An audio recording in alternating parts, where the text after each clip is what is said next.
I'm half Indian.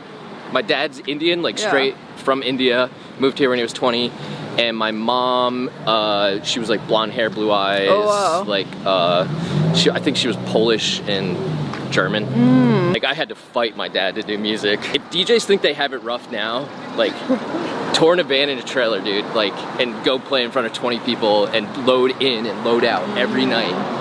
Like that is hard. That's hard touring. One of my first EPs was signed to OWSLA Nest. Life is chaos. It's how you deal with the problem, what defines you as a human.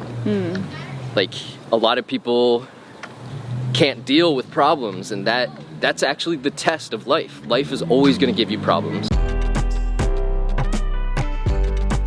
Hi, this is Lauren Engel of Sidewalk Talk. Today I'm here with WUKI. Hey.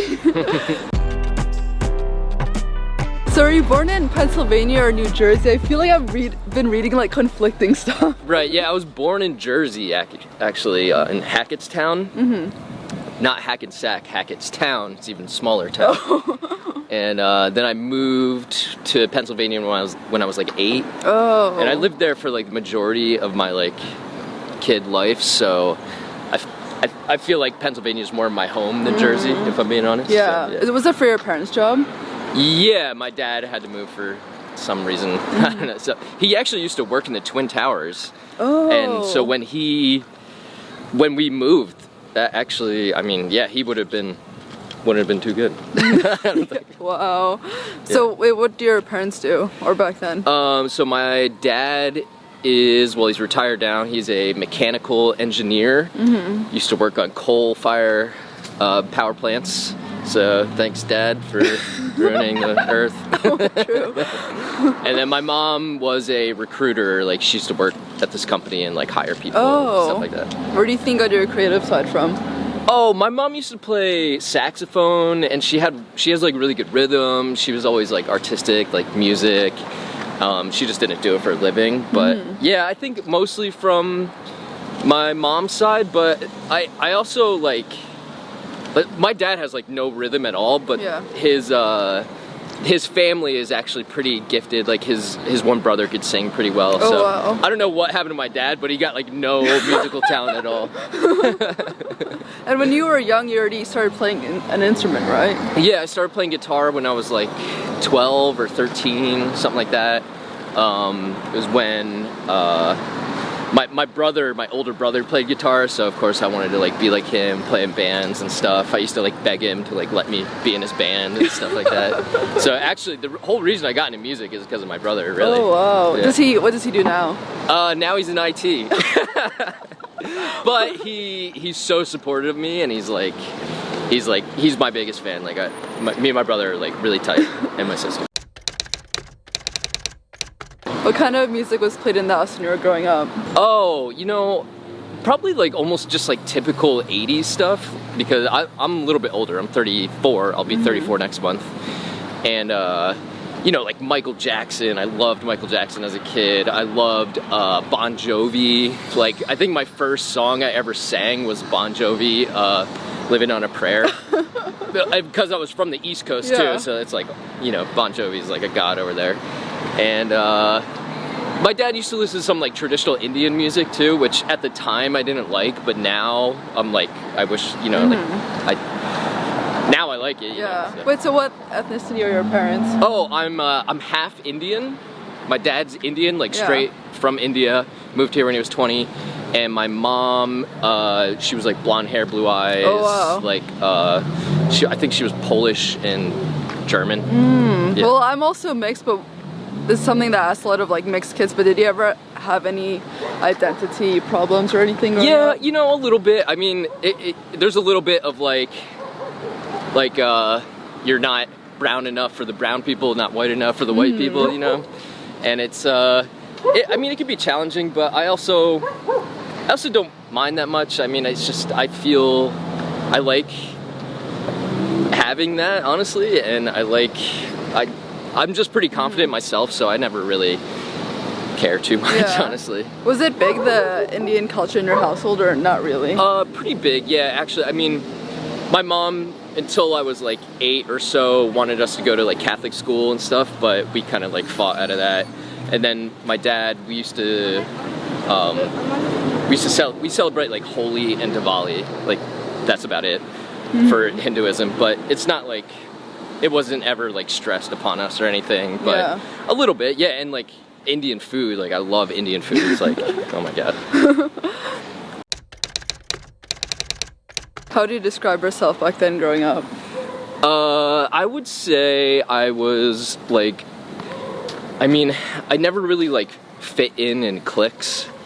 I think most artists will say that. And I had friends all over. Like I was pretty nerdy. Like I did pretty well in school, and then I was also like a music kid. So I don't know. I was like, I guess I was more preppy just because I was like a nice kid. Like I wasn't like trying to get into trouble. And then were your parents kind of pushing you to do well academically, or was it my dad for sure? Yeah, like I had to fight my dad to do music, like literally fight him. Just kidding. No, like I dropped out of college. It was a big deal. Like I really had to like go against the grain, and pretty much once I started making money, he was like, okay. What were you doing in your free time when you were in high school?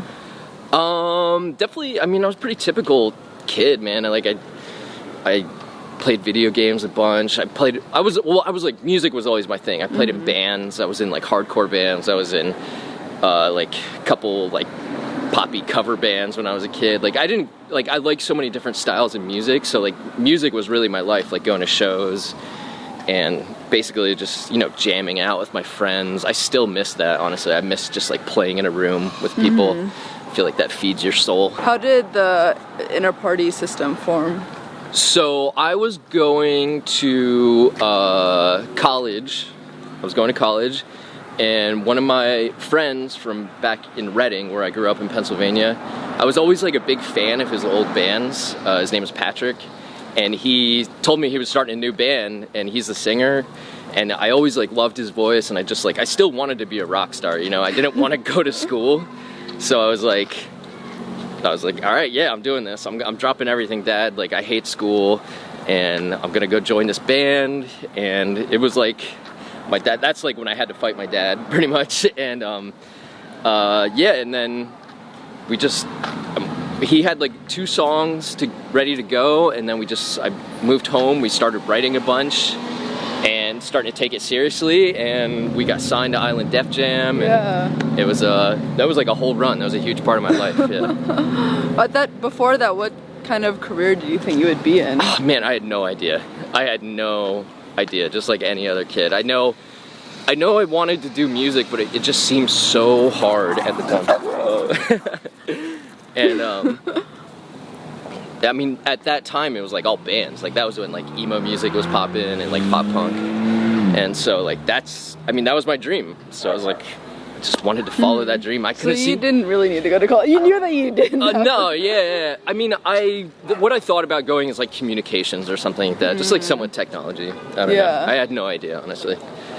Now I think I'd probably go into like some kind of like physical therapy or something, like kinesiology. Yeah. And then, well, back then, so you dropped out, but like how big was the band? Like was it just starting? Like were you just taking? Yeah, it was just starting. I just had heard the songs that he wrote, and I was like, yo, these are so good. Well, I was honestly kind of a fanboy of his old band, so I was like, yes, let's go. Like I was stoked at it, and I was just like, I just want to do this. I don't want to go to school, so I did it. I'm the youngest too, so I think it was a little easier to fight my parents. And was that a goal to sign with the record label?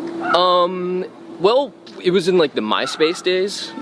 So it was kind of like we had like one big song on MySpace, and then we just kind of realized that like there was something special here, and this dude, do you remember Victory Records at all? It was like, they did like a lot of big pop punk stuff at the time. I can't think of anything on the top of my head, but the owner of Victory Records actually called us, or called the drummer of my band, because he put his number on our MySpace, and he called him and like gave him this like huge speech. He was like, "You want to sign here? Blah blah blah." Like real record label-y. And then I mean, after that, we just kind of realized that like we kind of got something going here, and we started fielding more things from record labels and stuff. So I don't know, it just kind of happened. I don't know if it was a goal, it just kind of happened. How far did you get with the band? Like, did you tour tons nationally or internationally? Yeah, we toured a bunch, man. I probably have driven across the states like 6 times, in a van and a trailer. Good times. And then we did Europe a bunch. Like, we actually used to go to the UK a lot. Oh wow. Because we did really well in the UK for some reason. And Island Def Jam had like a UK label, so like they pushed us hard there. And we did Australia once. The first time I've been to Australia was through the band. So. And then what was the turning point that you decided to kind of disband that and do? I mean, basically the drummer and the singer didn't want to do it anymore. That was it. I mean, we were like we were slow and steady, but I think bands are hard, man. There's a lot of egos, a lot of it's just harder to make money financially. Yeah. So yeah, it was basically just the other guys were sick of touring. I mean, touring in a van and trailer, like if DJs think they have it rough now, like tour in a van and a trailer, dude, like, and go play in front of 20 people and load in and load out every night. Like, that is hard. That's hard touring. DJing is like, when I roll up to a club in the USB stick with a USB stick, I'm like, still like, thank the DJ gods. I'm like, oh my god. And then, so how did you come up with your name? You know, I wish I had a cooler story, but I just kind of thought it sounded cool. I wanted it to be like familiar, so like Star Wars. I'm a fan of Star Wars. I'm not like crazy about it, but I don't know. It just sounded like a name, like, oh, that's Wookie, you know. And I just wanted it to be like not too serious and it to sound, I don't know, like not too serious. And I'm also kind of hairy, so. And then, so you quit the band, and then how far were you on with the DJ stuff? You're also doing stuff for the radio, right? 99. So there was like kind of a weird transition there, like when our band was like electro rock, so we used to do like after DJ set parties, you know, like after parties. Like we played a couple like cool parties, like blog house things at the time. So that's when I like started learning how to DJ. Then I was probably like 23 at the time, something like that. So yeah, that's when I kind of was really, really getting into dance music. Like, I always liked electronic music, but then like when Bloghouse and like Justice came out, I was like, oh my god, I love this stuff, you know? And so I realized that's what I really wanted to do. I loved the idea of like DJ culture, so just kind of slowly got into it and playing more DJ shows, and then I got the offer. When the band ended, we used to do really well in Denver. So one of the radio hosts in Denver that we knew pretty well hit me up and he was like, yo, I saw the band ended, do you want to come do like a weekly radio show here with dance stuff? I was like, yeah, sure, because I kind of needed a change anyway, so I was like, yeah, I'll move out to Denver. And my girlfriend at the time, who was living in Denver, so I was like, all right, this all makes sense, let's just go. So that's pretty much it. And how did you push your early music out there? Dude, you know, I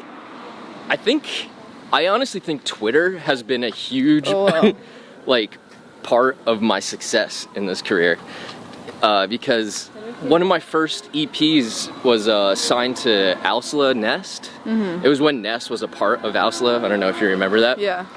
And that actually just happened through Twitter, because do you know who Durante is? Durante, I just followed him randomly because I liked his music, and I sent him some stuff, and he was like, yo, do you want to do an EP on OWSLA? I was like, what? I didn't even know he worked for OWSLA at the time. And I was like, okay. So that kind of happened that way through Twitter. And then a lot of the a lot of the support you get, you kind of just find out through Twitter, and then like follow people on Twitter, and you follow them back, and you DM, just like kind of like building your network. It kind of like I really have to thank Twitter a lot for it. I'm not gonna lie. I met my girlfriend through Twitter too. How did you meet Dimmac? Dimmac? Yeah. I mean, I guess it might be Twitter, dude. Yeah, I think Steve Aoki followed me, and he was like, I like your music, and yeah, and it kind of, yeah, I'm really not even lying, it's just it kind of happens a lot that way. And I guess the rest I was gonna ask you about, like GTA, Diplo, / Dude, almost all Twitter. Anna Luno. Seriously, because they hear your music and then they follow you on Twitter, or I would be, you know, humble and I would follow them first and hope that they follow me back, and then I'd get the notification, oh shit, they followed you back, and I'd be like, oh shit, I'm gonna DM them, you know. That's when I tell, like, if younger artists ask me, like, yo, I'm like frustrated, I don't know how to like get ahead right now. I mean, it's just like, I think your network when you first start is so important. Like, you can't really reach out to the huge guys yet. You have to start, you know, on the ground level and like build something, try to work with as many people as you can, and just, you know, just keep pushing and always stay positive. A good attitude goes so far. Yeah. How did you decide to move to LA? I mean, just things were going well with WUKI, and it just seemed like the right move. I mean, I was a little bored of Denver. I love Denver. I love Colorado. I wish the music industry would move to Colorado. But yeah, I mean, just things were going pretty good. I wanted to work with more artists because as good as the bass scene is in Denver, as far as like writing, there's not much going on there. So I really wanted to write more with more people. So yeah. How many years ago was that when you? I moved here like 2 years ago now. Yeah. How did you meet your team? Twitter. Oh my god. Yeah. I mean, it's because I was following a lot of people, and I saw that this one dude that I really was into at the time, Amtrak, was managed by these guys, Super Music Group, and I noticed that every artist they had was booked by AM Only at the time. AM Only is Paradigm now. And I always knew it was like a goal of mine. I was like, I really want to sign to AM Only for bookings. Like, that's like, to me, that's like the prestige, you know? And so I was like, all right, I'm just gonna follow these guys, show them what I have going on with WUKILEAKS, and like, just hope for the best, and it just kind of happened. Yeah. What does your dad think about your music career now? Oh man, he's like my biggest fan now too. I mean, because he was bragging. I just found out from one of my uncles, he was bragging about me because last year I played in India. I did 3 dates in India, and that to him is like, oh my god, like he can't believe it, you know? Cool. He's like, they have that there? And so yeah, he's like, so one of my uncles was telling me that he was like bragging and like boasting about me, so he's stoked now. Does he listen to all your music now, or? I don't think he even listens to it. I think he just looks at my socials and he's like, oh, he's killing it. And also read that you're into like Bikram yoga. Yeah, I actually did hot yoga this morning. How did you get into it? I think I just went to a couple yoga classes in like 24-hour fitness when I was a little bit younger. I really liked it. And then I just heard through like podcasts and stuff that hot yoga is the move. Did that, and now I just don't feel good if I don't do it. Oh wow. Like 2 or 3 times a week, so like I have to. How about is it keto diet? Yeah, that, I mean, I just try to eat whole foods. I like keto and I feel good on keto, but I guess it's just really hard. It's so hard to stay on. I mean, I like pizza, I like all that stuff, so, and touring, sometimes you need a drink, and it's like, it's really tough, but when I do stay on it, I feel great, so, yeah. And you're also really into, is it AI? Yeah, I mean, I'm just super fascinated by all that stuff, and just technology in general. Was it just from a young age, or how?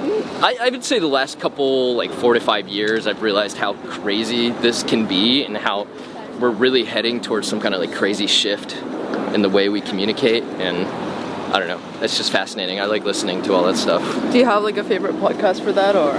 Yeah, I really like Sam Harris's take on all that stuff.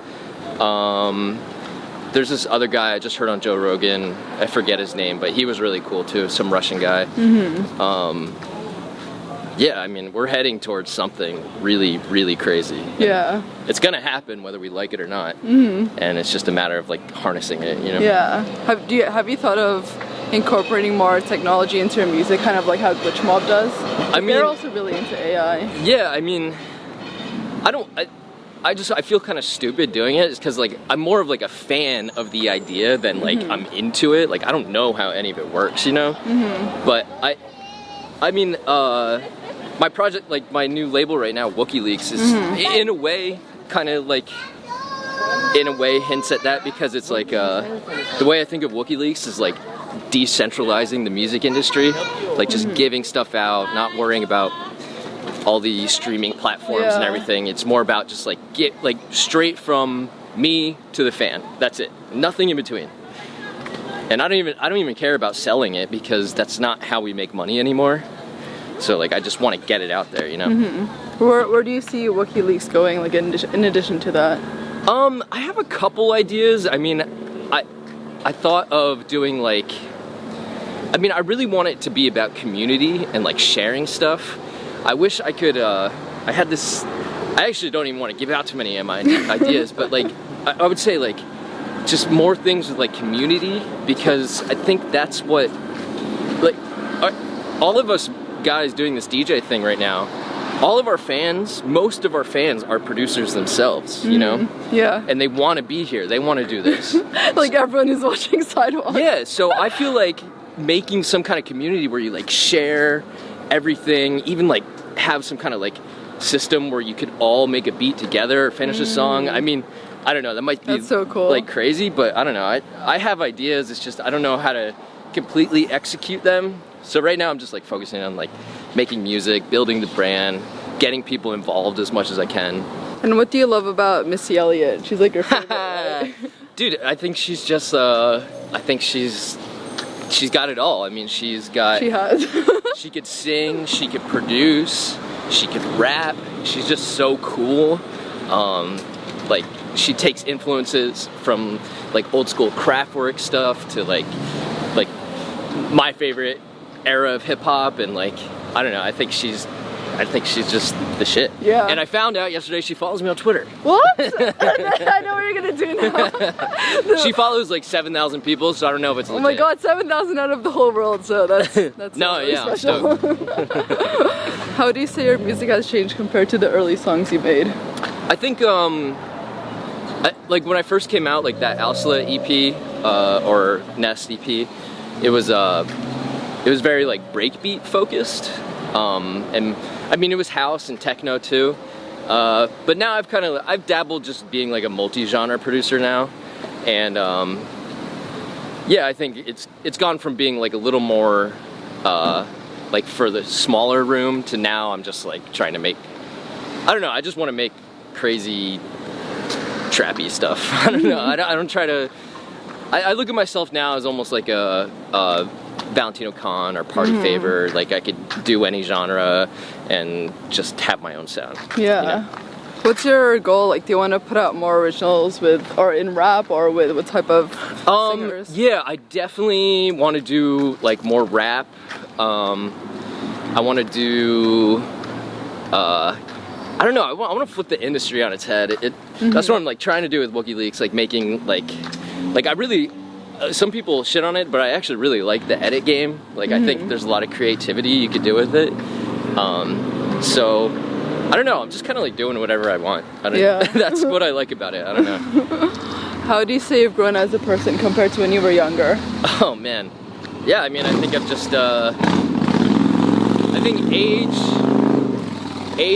makes you wiser, it makes you a little more calm, you know what you really want in life, and so I think overall I'm more happy and more confident now than I've ever been in my entire life, and I don't know, I never worry about being the old guy or whatever. It's just like, I don't know, the shit keeps me young, so I'm like, yeah, I don't know. What would you say have been your biggest challenges so far? Could be in your life. In my entire life? Yeah.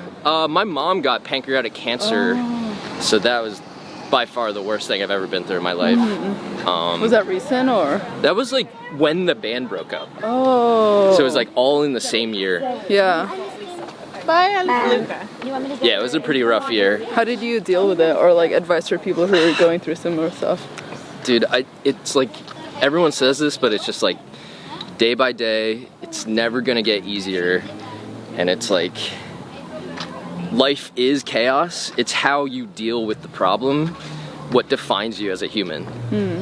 Like, a lot of people can't deal with problems, and that's actually the test of life. Life is always going to give you problems. So true. And most of the time, things aren't going to go right. So you have to learn how to stay calm, deal with things in an appropriate way, and yeah, just like really, really try to keep your head on straight, because that's really the challenge. Things are just always going to go wrong. Yeah. What does love mean to you? Love means a good foot massage. I don't know.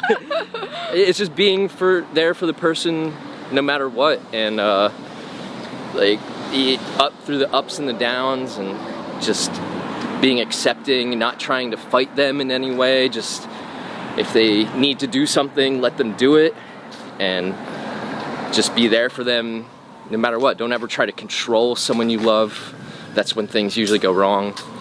And yeah, I don't know. I think love is everything. I want to spread more love everywhere. That's love is life, man. I love that. Yeah. Last question. What do you want to be remembered for? I want to be remembered for just being a good person. That's like, I don't want to ever leave a room and someone be like, that guy was a dick, or that guy's pretentious. I really always just want to try and like connect with people, be a nice person. That's what I care about more than anything, honestly. Yeah, I love that. This is awesome. Thank you so much. No problem. Thank you for having me.